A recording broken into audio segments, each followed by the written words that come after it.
GHK Lal on Kaieteur Radio, 99.1 and 99.5 FM. It's Thursday, September 9th.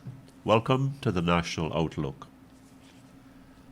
We've been talking, celebrating, applauding, cheering, and criticizing a segment, or how we've dealt with a segment of our population. It's Amerindian Heritage Month. And on the one side, we have people saying how much the PPP has done. And on the other side, we have another set of people saying how much they didn't do and what they inherited and what the PNC did, and what, starting all the way back to Burnham.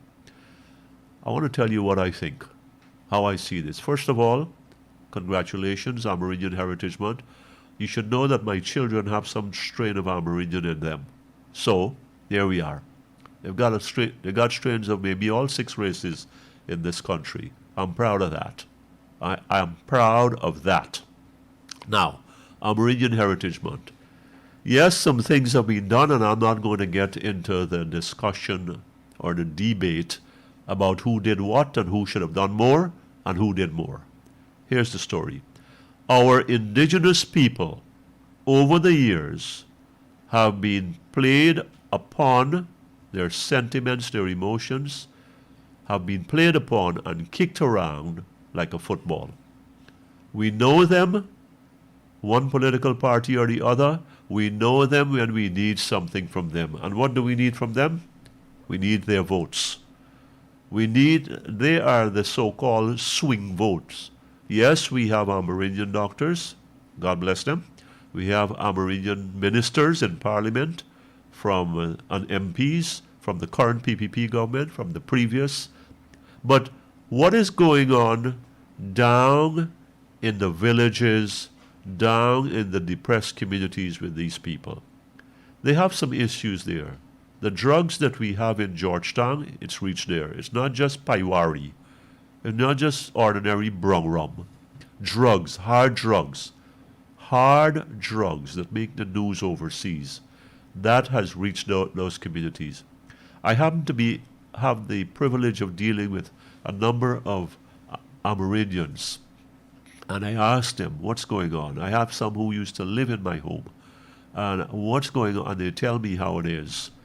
They tell me how politicians from both parties, both major parties, have misused our indigenous brothers.